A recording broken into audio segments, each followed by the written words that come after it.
mashabiki wa Morocco waonesha upendo mkubwa kwa shabiki wa Congo DR ambaye anaitwa Lumumba Vert, yani Lumumba Vert, na hilo ndio jina analoitwa, ila jina lake kamili ni Michael Kuka, Michel Kuka ndio jina lake.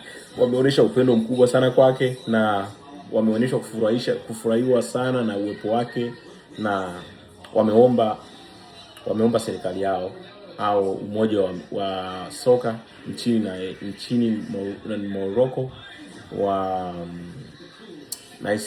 wamrudishe, something like that I think. Na Morocco wametikia, kwa the next games atakuwa anaonekana kwenye mechi za Morocco na mechi zinginezo, kwa sababu ni kama kivutio cha michuano hiyo inayokuwa inaendelea nchini humo Morocco.